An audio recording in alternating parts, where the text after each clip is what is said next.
Welcome to middle education. लीजिए students, finally अब आपके सामने लेकर के आ चुका हूं एट ग्रेड अभ्यास पुस्तक कक्षा 8वीं के विज्ञान का फुल सॉल्यूशन। वैसे तो बहुत सारे यूट्यूब चैनल पे आप एट ग्रेड का सॉल्यूशन देखे होंगे, लेकिन डेफिनेटली यहां पर मिडिल एजुकेशन आपको आसान भाषा में एक एक प्रश्न का उत्तर बताने वाला है। इसके साथ पीडीएफ डाउनलोड करने का गोल्डन चांस दिया जाएगा। पीडीएफ कहां मिलेगा, कैसे मिलेगा, वीडियो के बीचों बीच में कहीं पर ही बता सकता हूं। सो चलिए फटाफट वीडियो को स्टार्ट कर लेते हैं, देखते हैं किस चैप्टर को कवर करने वाले हैं एंड क्या होगा उनका सही आंसर। जैसे मैं बुक को ओपन करता हूं तो आपके तसल्ली के लिए दिखा देता हूं। देखिए, वर्ष 2022-23 की नई बुकें हैं। अगर आपके पास ओल्ड बुक है या फिर ओल्ड कहीं से सोल्यूशन आप देख रहे हो तो उसे स्किप करो और लीजिए मिडिल एजुकेशन का वीडियो आ गया है, फटाफट अपने दोस्तों के साथ शेयर कर दीजिए ताकि सभी दोस्तों को इसका फायदा मिल जाए। अब जैसे मैं बुक को ओपन करता हूं तो यहां पर इंडेक्स दिया हुआ है, मैं आपको अगेन कंफर्म कर देता हूं। Chapter number 1st, 2nd, 5th, 6th, 7th, 9th, 10th और यहां पर आगे बढ़ते बढ़ते 11, 12, 13 और 14 इन सभी चैप्टर्स को अच्छे से कवर किया हूं। ये लगभग हमारा चैप्टर का एंडिंग चल रहा है। हम चैप्टर नंबर 15 कवर करने वाले। हमारे चैप्टर का नाम है कुछ प्राकृतिक परिघटनाएं। पेज नंबर 51 में अवेलेबल है। तो चलिए आपके सामने फटाफट पेज नंबर 51 को ओपन करते हैं एंड देखते हैं किस टाइप के क्वेश्चन पूछे जाएंगे एंड क्या होगा इसका सही आंसर। देखिए स्टूडेंट, जैसे मैं आगे बढ़ता हूं तो ये रहा आपके सामने पेज नंबर 51 और यहां पर स्पष्ट रूप से लिखा है कि पाठ 15 कुछ प्राकृतिक परिघटनाएं। मतलब अब इस चैप्टर में हम प्राकृतिक के बारे में पूरा का अध्ययन करने वाले हैं कि हमारे प्राकृतिक में किस प्रकार से घटनाएं घटती हैं और मनुष्य को उस प्राकृतिक घटना से किस प्रकार से लाभ और हानियां होती हैं। देखिए, जैसे कि कुछ लाभ ही हमें होती है। अगर भूकंप आया तो भूकंप से हमें लाभ तो बहुत कम देखने को मिलता है, ज्यादातर हानियां होती हैं। इसके अलावा सुनामी वगैरह आता है तो सुनामी भी तो प्राकृतिक परिघटनाएं है ना। लेकिन सुनामी से हमें लाभ और हानि दोनों मिलती है। हानि कैसे मिलती है? जो समुद्र का तट होता है, समुद्र के तट में अगर कोई शहर होता है वो पूरा विनाश हो जाता है, ये हानि हो गया। लेकिन यहीं पर मैं लाभ की बात करूं तो जब कभी सुनामी आता है तो समुद्र की जो मछलियां होती हैं वो पानी के साथ साथ समुद्र के बाहर आती हैं, जिससे मछुआरों को काफी हेल्प होती है। इसके साथ एक चीज और बता देता हूं। देखो, समुद्र के अंदर का जहाज गया है ना और सुनामी आ रहा है तो सुनामी के लहरों से जहाज जो समुद्र के अंदर होता है वो फेंक करके बाहर आ जाता है। ठीक, ये एक बहुत बड़ा लाभ होता है। लेकिन किसको? केवल और केवल मछुआरों को। अब देखिए स्टूडेंट्स, किस टाइप से क्वेश्चंस पूछे गए हैं। देखो, यहां से स्टार्ट होता है अति लघु प्रश्न। प्रश्न क्रमांक 1 कह रहा है कि भूकंप की शक्ति के परिणाम को किस पैमाने द्वारा व्यक्त किया जाता है। मतलब सिंपल सा, भूकंप की जो स्पीड होती है उसे किससे मापते हैं? तो इसको मापते हैं रिएक्टर स्केल से, रिएक्टर पैमाने से। आगे इसी में प्रश्न पूछा गया है दूसरा, कितने परिणाम का भूकंप अधिक विनाशकारी होता है? तो जब कभी रिएक्टर स्केल में 7 से अधिक माना जाता है तो उस समय का भूकंप अत्यधिक विनाशकारी होता है और बहुत ज्यादा जन और धन की हानि होती है। जन मतलब लोग मरते हैं और धन मतलब रुपए पैसा खर्च होते हैं। अरे भाई, सुनामी आएगी, किसी घर टूटेगा तो रुपए पैसा खर्च होगा ना, उसे बोलते हैं जन धन की हानि होना। आगे देख लेते हैं सेकंड क्वेश्चन। तड़ित। तड़ित मतलब वही जब आकाशीय बिजली का चमकना, उसे तड़ित कहते हो, जिसे आप गाज बोलते हो अपने दैनिक जीवन में। ठीक है, तड़ित से अपनी सुरक्षा के उपयोगों को लिखिए। तड़ित जब आएगा तो आप अपनी सुरक्षा कैसे करेंगे? तो वेरी सिंपल, हम सुरक्षित स्थान पर जाना चाहिए। मतलब सुरक्षित स्थान पर जाकर के और तड़ित से सुरक्षित कर सकते हैं। इसके लिए हमें क्या करना चाहिए? कभी भी अगर तड़ित गिरे तो आपको पेड़ के नीचे खड़े नहीं होना चाहिए, क्योंकि पेड़ जो होता है ना वो न्यूट्रल का काम करता है और जल्दी खींचता है तड़ित चालक को और वहां पर जाकर के गाज गिरने का चांस ज्यादातर होता है। तो हमें घरों के अंदर चला जाना चाहिए। कभी कभी घरों में भी गाज गिर जाता है, लेकिन ज्यादातर कंडीशन में ऐसा नहीं होता है। ठीक है, तो पेड़ उनके पास तो कभी खड़े ना हो। ठीक, इस चीज को ध्यान देना। आगे देख लेते हैं तीसरा नंबर। सर्दियों में स्वेटर उतारते समय चट चट की ध्वनि सुनाई देती है, समझाइए। और अभी सर्दी का समय ही चल रहा भाई, और देखते हो जब आप स्वेटर उतारते हो रात में सोते टाइम तो चट चट की आवाज आती है। तो उसमें कुछ नहीं होता, सिंपल सा। जो आपको स्वेटर होता है ना, जैसे मैं देखो यहाँ पे स्वेटर पहना हूं, ये देखो जो स्वेटर होता है ना, और स्वेटर का हमारे शरीर के साथ घर्षण होगा और जब घर्षण होगा तभी चट चट की आवाज आएगी और ऐसा लगेगा चिंगारी फेंक रहा है। अरे जब हम छोटे थे स्वेटर उतारे यार, हमको लगा आग लग गया भाई मेरे ऊपर। फिर मैं 4-5 बार स्वेटर पहन उतारा देखने के लिए कैसे चट चट की आवाज आती है, और बाकी आती थी। ठीक है, तो छोटे थे जब नहीं जानते थे कि क्या होता है तब जाकर के चेक करते थे। आपने भी चेक किया होगा। लेकिन अब एक ही चीज समझ लगी कि अच्छा ये कोई जादू नहीं है, ये अपन साइंस है। अपन तो जादू समझे थे। देखो मैं जादू दिखा रहा हूं, ये मैं पहना, इसे उतारूंगा, देखा चट की आवाज आएगी। ठीक है, चलिए आगे देख लेते हैं 4th नंबर। भूकंपी क्षेत्र अथवा भ्रंश क्षेत्र किसे कहते हैं? भाई भूकंपीय क्षेत्र मतलब जहां भूकंप स्टार्ट होता है उसे भूकंपीय क्षेत्र। और भ्रंश मतलब क्या होता है, दबना किस क्षेत्र का, जहां कोई चीज दबता है उसे भ्रंश क्षेत्र कहते हैं। अरे यार गड्ढा, जैसे दो पर्वत हो गया, इसके बीच में जो गड्ढा है उसी को तो भ्रंश बोलते हैं। ठीक है, तो ये पूछा है। और इसी में दूसरा प्रश्न पूछा है कि भारत में अति भूकंप आने वाले क्षेत्र का नाम लिखिए। तो इसका आंसर क्या लिखेंगे, यहां पर अवेलेबल है, please take a screenshot and यही आंसर लिखना है। बाकी पीडीएफ डाउनलोड करने का गोल्डन चांस आपको मैं दे रहा हूं। इसके लिए वीडियो के डिस्क्रिप्शन बॉक्स में टेलीग्राम का लिंक दिया है, जाइए वहां पर जुड़ जाइए, सभी चैप्टर्स का पीडीएफ अवेलेबल हो जाएगा। और वहां पर थोड़ी आपको मशक्कत करनी पड़ेगी, मिडिल एजुकेशन नाम लिखा होगा। बस आपको करना क्या है कि अपने दोस्तों के साथ भी शेयर कर देना ताकि उनको भी फायदा मिल जाए। अब देखो भाई, यहाँ पे लिखा है लघु उत्तरीय प्रश्न। प्रश्न क्रमांक 5 कह रहा है कि पृथ्वी की आंतरिक संरचना या फिर पृथ्वी की संरचना का नामांकित चित्र बनाओ। देखो संरचना बोले या आंतरिक संरचना, सेम चित्र बनेगा। मैं डाउट क्लियर कर रहा हूं क्योंकि इस बार जो वार्षिक परीक्षा होगा ना, पूरा पूरा एड्रेट से आएगा, इसलिए यहां पर मैं डाउट क्लियर कर रहा हूं कि पृथ्वी की संरचना आंतरिक संरचना बोले तो आपको सेम इमेज ड्रॉ करना है।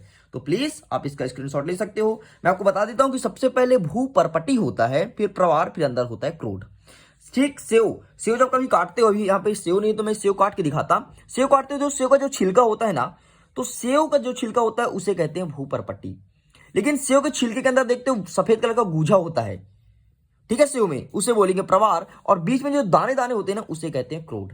मतलब ऐसा हम कह सकते हैं कि सेव की तरह ही पृथ्वी की संरचना है। ओके, समझ गए ना। चलिए आगे देखते हैं 6वां नंबर। इसको मैं ना थोड़ी बुक को मोड़ लेता हूं ताकि आपको प्रॉपर वे में समझा पाऊं।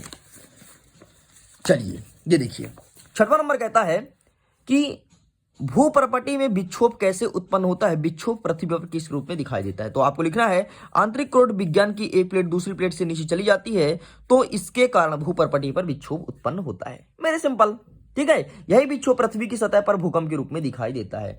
अरे क्या होता है यार, देखो आसान भाषा में समझो। देखो हमारी पृथ्वी कई प्रकार की प्लेटों से मिलकर के बनी है। अभी आप कक्षा 8वीं के विद्यार्थी हो, ज्यादातर प्लेट वगैरह नहीं जानते हो। जैसे जैसे आप कक्षा 11वीं में जाओगे और यदि भूगोल सब्जेक्ट से आप पढ़ोगे, जिसे जियोग्राफी बोलते हैं इंग्लिश में, तो आपको प्लेट के बारे में पढ़ने को मिलेगा। देखो हमारे पृथ्वी कई सारी प्लेटें हैं, ठीक, जैसे प्रशांत महासागरीय प्लेट, जो आपका प्रशांत महासागर वो एक प्लेट है। जब उसी प्रशांत महासागर कोई दूसरा प्लेट टकराता है तब जाकर के जमीन खिसकती है, ठीक, ये चीज ध्यान देना। तो बस वेरी सिंपल, प्लेट के टकराने से ही भूकंप आता है। भूकंप कोई जादू नहीं है। और ये छोटे थे तो क्या बोलते थे, कैसे शेषनाग रहते हैं, इनके ऊपर पृथ्वी टिकी हुई है, ये शेषनाग ऐसे सिर हिलाए तो भूकंप आ गया। मतलब कुछ भी बता रहे थे और हम कुछ भी मान भी रहे थे। भाई हाँ सच में शेषनाग होते होंगे। फिर मैं कर रहा हूं यूट्यूब कि शेषनाग का फोटो दिखाया जाए। अरे शेषनाग हो तब तो फोटो दिखाया जाए। तो ऐसा कुछ नहीं होता यार। दो प्लेटें होती है, जब दो प्लेट आपस में टकराई तो भूकंप आया, और भूकंप आया तो विनाश हुआ। अब प्लेट ज्यादा जोर से टकराई तो ज्यादा तीव्रता का भूकंप आया, मतलब 7 से ऊपर का। धीरे टकराई तो भूकंप नॉर्मल रहा। ठीक है, चलिए आगे देखते हैं 7वां नंबर।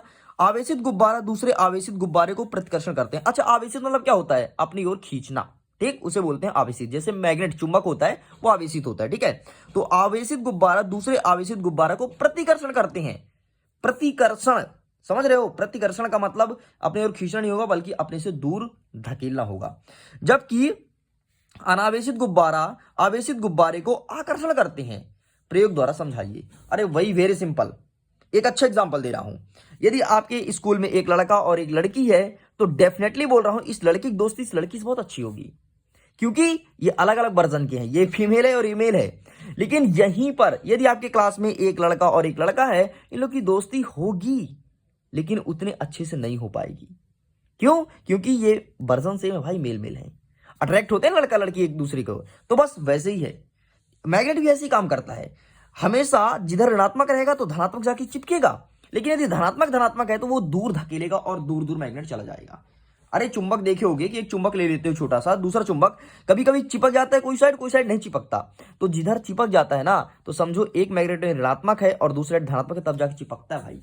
ठीक है, तो चलिए इसका आंसर क्या लिखना है मैं दिखा देता हूं। देखो मैं समझाने का प्रयास कर रहा हूं, ठीक है। जो बच्चा समझने में दिलचस्पी दिखाएगा तो डेफिनेटली अपने स्कूल का टॉपर वही बनेगा, क्योंकि यही बेसिक है। पेपर में कहां से प्रश्न आएगा, यहीं से आएगा। इस बार वार्षिक परीक्षा में आपके स्पष्ट रूप से सिलेबस जारी कर दिया गया है माध्यमिक शिक्षा मंडल मध्य प्रदेश भोपाल द्वारा। वैसे कक्षा 1 से लेकर के 8वीं तक के बच्चों को हैंडल करता है राज्य शिक्षा मंडल। ठीक है, तो देखो इसका आंसर लिखेंगे समान आवेशित से लेकर के यहां तक कंप्लीट करना है। आगे देख लेते हैं 8वां नंबर। आवेशों की पहचान करने के लिए आप सरल विद्युतदर्शी की रचना किस प्रकार करेंगे, बिंदु द्वारा समझाइए। एंड पेज नंबर 187 में है। इसका आंसर छूट गया है, आई थिंक मैं लिखना भूल गया हूं, उसके लिए I am really so sorry. आपको मैं इसका आंसर टेलीग्राम पर भेज दूंगा, तो अगर आपने नहीं जुड़ा तो प्लीज जाकर के जरूर जुड़ना, ठीक है। इसका आंसर छूट गया है, नहीं तो मैं लिख देता। आगे देखते हैं दीर्घ उत्तरीय प्रश्न। दीर्घ उत्तरीय में कहता है तड़िक चालक किसे कहते हैं तथा यह भवन की सुरक्षा किस प्रकार करते हैं, सचित्र द्वारा समझाइए। तो प्लीज इसका आंसर का स्क्रीनशॉट ले लो एंड इसका चित्र किस प्रकार से बनेगा। यहां पर तो चित्र नहीं बनाया है, चित्र इसलिए नहीं बनाया गया है क्योंकि चित्र के लिए ऑप्शन नहीं दिया गया है। चित्र के लिए इस प्रकार से ऑप्शन देना चाहिए, तब जाकर के चित्र बनता है। ये देखो, इस प्रकार से बॉक्स बनाओ ना, तब तो चित्र बनाएंगे, ठीक। 10वां नंबर कहता है भूकंप से बचने के लिए निम्न स्थिति में आप क्या प्रयास करेंगे। आ नंबर कहता है यदि आप घर में हैं तो, घर में है तो क्या करेंगे भाई, जमीन पर झुक जाएंगे और यहां पर लिखा है कि किसी मजबूत मेज के हिस्से के नीचे मजबूती से पकड़ करके बैठ जाएंगे ताकि भूकंप का झटके ना रुक आए, ठीक है। आगे देख लीजिए 3रा नंबर, घर में अगर आप मौजूद हैं तो वहां से बाहर निकल के खुले मैदान में जाएंगे। देखो क्या होता है, यदि आप भूकंप में फंस गए हो ना और घर के अंदर हो फंस गए हो, तो सिंपल सा आपको टेबल के नीचे बैठ जाना है, क्योंकि अगर घर टूटेगा तो गिरेगा टेबल में, डायरेक्ट आपके सर के ऊपर नहीं गिरेगा, सर नहीं फूटेगा आपका, पहले टेबल टूटेगा, टेबल मजबूत हुआ तो आप सुरक्षित बच जाओगे। लेकिन यदि ऐसा मौका है कि यार घर से बाहर निकल सकते हैं, तो जैसे ही भूकंप आए दौड़ के घर से बाहर निकल जाओ और खुले मैदान में चले जाओ। अरे फिर घर गिरे चाहे सब गिर जाए, फिर तो आप सुरक्षित रहोगे ना। देखो आप जिंदा रहोगे घर फिर बना लोगे, और जितनी अच्छी घर आपकी रहेगी उससे अच्छी बना सकते हो यदि आप जीवित हो तो। यदि आप ही निपट गए तो घर कौन बनाएगा बताओ, ठीक है। तो ये आंसर आपको लिखना है, मैं आसान भाषा में समझा दिया हूं। अब देखिए इसी में आगे बोला है यदि आप घर से बाहर हैं तो क्या करेंगे। अब भूकंप आ रहा है तो भूकंप तो आपको बता के आएगा नहीं कि हेलो राम भैया मैं 5 बजे आऊंगा तुम घर में रहना, ऐसा तो भूकंप बोलेगा नहीं। भूकंप तो कभी आ जाएगा। तो आप यदि घर के बाहर हो तो क्या करोगे, जहां हो वहीं खड़े हो जाओ, ज्यादा हिलने डुलने की कोशिश ना करो। अब ऐसा भी नहीं कि घर के नीचे खड़े हो तो ना हिलो डुलो, मेरे कहने का मतलब है यदि खुले मैदान में तो वहीं खड़े हो जाओ, गाड़ी चला रहे हो तो गाड़ी रोक दो और वहीं पे खड़े हो जाओ। ज्यादा हीरो मत बनो, गाड़ी मत चलाइए कि और स्पीड गाड़ी भगा रहे हैं हम घर जाएंगे बच जाएंगे। भैया यदि भूकंप तेज हुआ, गाड़ी आप चला रहे हो, आपका गाड़ी भी तो बहक सकता है ना, और गाड़ी बहका और बगल में नाला है तो नाला में गिर जाओगे और पट जाओगे, ढूंढे ना मिलोगे, ठीक है। इसलिए जहां वहां खड़े रहना। आगे देखिए पेड़ बिजली टेलीफोन आदि के तारों से दूर रहें, और यदि बाहर हो तो पेड़ से बिजली के खंभे से, है ना, और टेलीफोन तार इनसे दूर रहना।